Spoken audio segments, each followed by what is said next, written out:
Hello, dear students. Welcome back to English grammar classes. In today's class, we are going to start with the new chapter, and in this chapter, we are going to deal with articles a and the.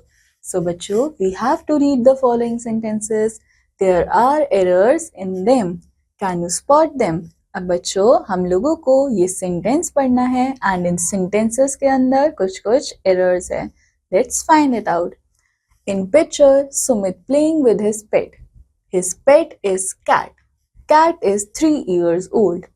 It is cute but very naughty cat.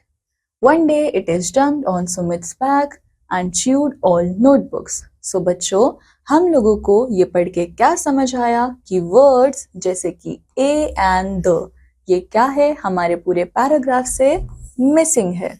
So बच्चों now read the same sentences after putting the articles at the right places.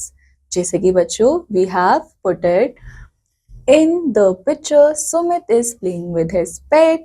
His pet is a cat. The cat is 3 years old. It is a cute but very naughty cat. अब बच्चों हम लोगों ने क्या किया? हम लोगों ने पैराग्राफ्स के अंदर a and the का यूज किया. Now we use a or an with singular countable nouns. So बच्चों हम लोग क्या करते हैं? हम लोग a और an का यूज करते हैं with singular countable nouns. And बच्चों an is used with nouns which begin with vowel sounds. और बच्चों an का यूज कहाँ किया जाता है? ऐसे nouns जो कि कैसे स्टार्ट होते हैं with the vowel sound. बच्चों आई होप आप सबको याद होगा कि वॉवल्स क्या होते थे? A, E, I, O, U. So बच्चों we have 5 vowels and an जो है इन vowels के पहले आएगा. Further, A is used with nouns which begin with consonant sound. And बच्चों A का यूज किसके साथ किया जाएगा? Consonant sounds के साथ. We use A and an when we talk about one thing or person but we don't settle about it in particular. So बच्चों हम लोग a और an का यूज कब करते हैं? जब हम लोग किसी एक पर्टिकुलर चीज या पर्सन के बारे में बात कर रहे होते हैं बट हम ये नहीं बताते कि वो पर्टिकुलर चीज है क्या. I am eating an apple. In expression with numbers, can you run for 2 kilometers in an hour? Mangoes cost ₹80 a kilogram. अब बच्चों यहाँ पे नोट करो the H in R is silent. We are not going to pronounce it. We are not going to pronounce it as hour. No. बच्चों यहाँ पे H जो है वो silent है and अब देखना मैं इसको कैसे pronounce कर रही हूँ R. So बच्चों यहाँ पे ये क्या है? एक vowel sound है इसलिए इनके आगे क्या आता है? And. Next we use the with singular, plural and nouns which cannot be counted or uncountable nouns. So बच्चों हम लोग the का यूज कहाँ करते हैं? With singular, plural and the nouns जिनको हम लोग count नहीं कर सकते. So बच्चों let's deal with the fact file.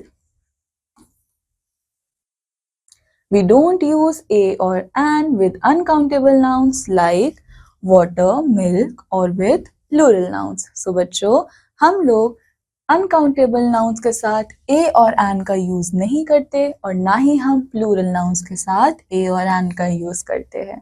ठीक है बच्चों. Now let's move forward. We use the when we mention which person or thing we mean. मतलब कि बच्चों हम the किसके साथ यूज करने वाले हैं? जब हम बताएंगे कि हम किसी एक पर्टिकुलर पर्सन के बारे में बात कर रहे हैं. Subramaniam is the tallest boy in the class. Bring the book here. When there is only one, the sun is very hot. So बच्चों हम लोगों ने the का यूज किस किस के साथ किया? जब हम किसी पर्टिकुलर चीज के बारे में बात कर रहे हैं and when there is only one thing, the sun is very hot. Now next, with the names of oceans, seas, rivers, mountain, range and deserts. So बच्चों इन सब के साथ भी हम लोग द का यूज करते हैं. With the names of some countries which are plural in meaning. अब बच्चों हम लोग द का यूज कंट्रीज के नेम के साथ भी करते हैं, जैसे कि the UK, the Netherlands. Now next point, in some time expressions. So बच्चों हम लोग कभी कभी एक्सप्रेशंस के अंदर भी द का यूज करते हैं, जैसे कि in the morning, the afternoon और the evening, also at the weekend. So बच्चों, let's quickly revise few things. A and the are called articles. An article is a word which comes before a noun. So बच्चों, A and the जो है वो क्या होते हैं? Nouns होते हैं. So बच्चों, A and the क्या होते हैं? Articles होते हैं. And ये articles कब आते हैं? Noun से पहले आते हैं.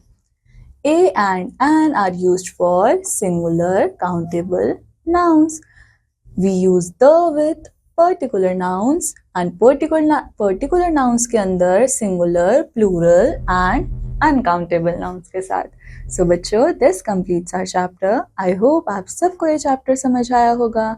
I'll meet you in the next chapter. Till then, take care. Bye bye.